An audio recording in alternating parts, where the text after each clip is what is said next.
Di konten kedua hari ini saya ingin membahas tentang pertandingan besar yang akan berlangsung di Serie A malam hari ini, yakni Derby della Madonnina antara AC Milan versus Inter Milan. Kita tahu di dua pertemuan musim ini, Milan sudah pernah menang, Inter juga sudah pernah menang. Inter menang di Coppa Italia, Milan menang di Serie A. Jadi di pertemuan ketiga ini akan seru nih berlangsung jalannya pertandingan. Karena tentu setelah saling menang, ada salah satu tim yang tentu ingin menang lagi. Ya, saya kira mereka tidak akan mencari hasil seri di pertandingan ini kan. Pasti all out untuk menang. Especially Milan, karena mereka ingin mengambil alih lagi peringkat nomor 1. Mereka cukup lama berada di peringkat nomor 1, tapi karena mereka gagal untuk memanfaatkan beberapa pertandingan pada saat mereka bermain di kandang, dengan mengakhiri game dengan hasil imbang, maka itu perlahan-lahan Inter yang lebih sering meraih kemenangan, justru bisa mengambil alih posisi dari AC Milan. Karena terlihat Inter juga lebih sedikit kan kekalahannya, hanya 2 kali kalah. Salah satunya betul lawan AC Milan. Tapi mereka juga kita lihat sedikit mengalami kesulitan pada saat mereka mendapatkan tekanan dari para pemain tim lawan. Karena tiba-tiba saja tuh lini pertahanan Inter bisa panik tuh. Dan memberikan peluang bagi para pemain tim lawan untuk menciptakan peluang dan juga mencetak gol. Dari AC Milan kita tahu juga masalah mereka berada di lini pertahanan karena kurangnya penutupan daerah yang dilakukan oleh para pemain mereka, especially when they're facing counter attack. Karena Calabria dan Theo Hernandez ini kan perannya attacking. Mereka terus keluar menyerang, terus keluar dari posisi mereka. Pada saat mereka terlambat turun, tentu bisa dieksploitasi ruang yang kosong di defense dari AC Milan. Dan kita tahu Kjaer dan Romagnoli bukanlah dua pemain yang bisa menghadapi para pemain tim lawan dalam posisi one on one. Itu sering kita lihat. Tomori sempat bermain juga, tapi ya masih biasalah penampilannya. Dan saya tidak yakin ia akan diberikan kesempatan bermain di game ini. This is a big game. Jadi jika Kjaer fit, Kjaer akan tampil dari awal. Tapi this is a more bigger game for both teams karena kemenangan bisa menentukan langkah tim yang menang untuk menjadi juara di Serie A musim ini. Karena kita tahu bahwa penampilan Juventus, performa mereka masih belum membaik. Dan juga Roma, Roma mengancam. Tapi saya kira Roma sulit ya untuk bisa bersaing menjadi juara. Mereka juga sekarang kita tahu antara pelatih dan pemain bintang mereka Dzeko punya masalah kan, Fonseca dengan Dzeko, beberapa game Dzeko tidak bermain. Padahal jika Dzeko main, ya tentu saya kira Roma bisa lebih baik lagi nih posisinya saat ini. Dalam beberapa game ia tidak bisa main. Lazio biasa saja, Napoli juga biasa saja. Jadi kemungkinan besar Serie A musim ini antara Inter atau Milan yang juara. Kecuali Juve tiba-tiba nih, ya kan bisa menang terus-menerus di sisa pertandingan mereka musim ini. Tapi itu kan sulit. Mereka masih harus lawan Milan lagi, masih harus lawan Inter lagi. Tidak ada yang mudah juga nih di Serie A. Sudah mulai mirip dengan English Premier League. Maka itu persaingan lebih ketat di Serie A musim ini. Tidak percaya Spezia saja bisa mengalahkan Milan. Padahal Spezia setahu saya adalah newcomer. Dan mereka bisa mengalahkan Milan dan mencegah Milan untuk mencetak gol. Nah, Inter Milan juga sama kan. Kita tahu bahwa Inter Milan juga formnya tidak mulus-mulus banget. Pada saat mereka menang terus, mereka ternyata kalah lawan Sampdoria. Padahal Sampdoria juga kan bukanlah tim kuat, apalagi tim yang lebih sering berada di papan atas. Mereka berada di tengah ataupun di bawah. Jadi kedua tim punya persoalan yang sama. Pertama di lini pertahanan, ya kan? Kedua pada saat mereka menghadapi counter dari para pemain tim lawan. So this will be a very interesting game. Nah dari lineup kedua tim memang tidak akan ada banyak pemain yang absen, apalagi dari Inter Milan.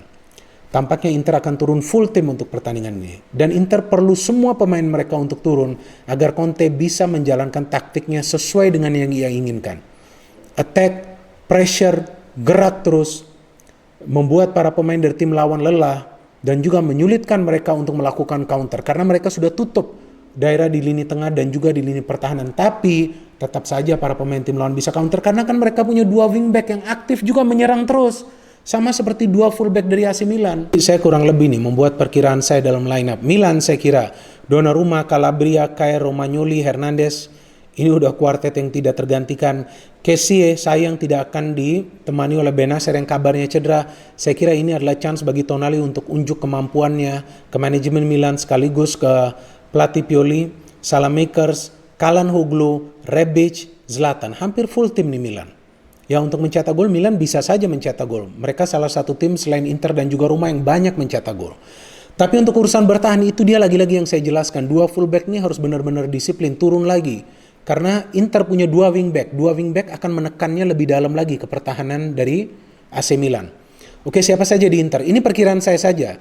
Handanovic, Bastoni, De Vrij, Skriniar, Perisic saya kira yang akan diberikan kesempatan bermain karena sebagai wingback ia bisa melakukan pergerakan cutting inside, beda dengan Ashley Young yang lebih banyak mengirimkan passing.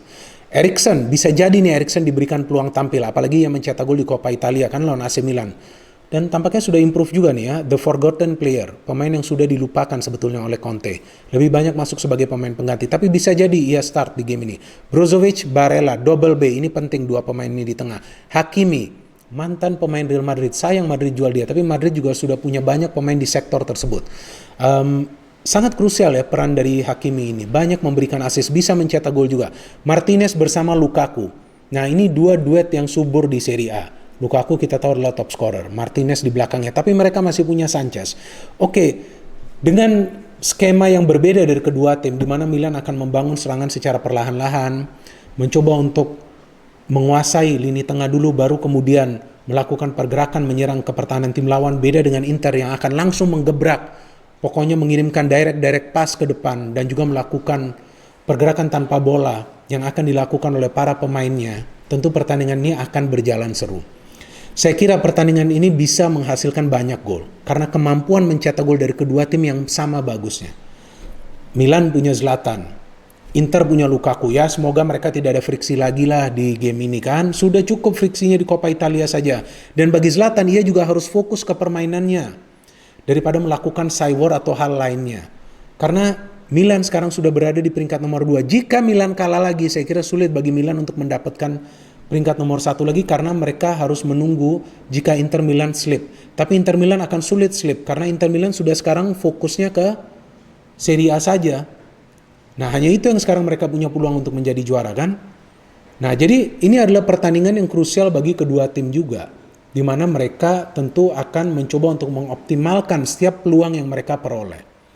Jika di pertemuan pertama di Serie A musim ini, saya pernah memberikan analisa saya bahwa tim yang pertama mencetak gol bisa meraih kemenangan dan ternyata Milan meraih kemenangan. Maka di game kedua ini saya kira, ya ini hanya perkiraan saya, bisa jadi saya salah, bahwa tim pertama yang mencetak gol belum tentu meraih kemenangan. Saya tidak bercanda. Karena sekarang ini kan musim sudah berjalan melewati putaran pertama. Nah, kedua tim ini sudah banyak belajar. Jadi pada saat tertinggal bagaimana caranya mereka bisa recover, bagaimana caranya mereka bisa bounce back. Buktinya Inter setelah tertinggal di Coppa Italia mereka bisa bounce back. Oke, betul Milan ada kartu merah, tapi kan secara permainan Inter sudah benar-benar menguasai permainan.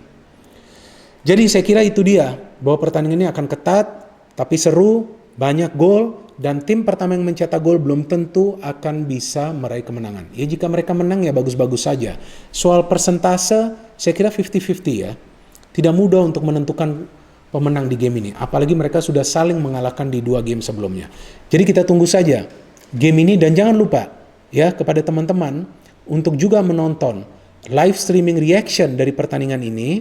Jadi reaction saya dan juga Valentino Jebret Simanjuntak di akun Facebook beIN Sports Indonesia atau akun YouTube beIN Sports Indonesia. Kami akan tampil mulai dari pukul 20.45 waktu Indonesia Barat untuk memberikan analisa jalannya pertandingan secara live reaction. Ya, jadi teman-teman bisa mendengarkan analisa kita, bisa melihat reaksi kita, tapi pertandingannya tentu kalian harus nonton di beIN Sports. No hate, only football, salam sepak bola.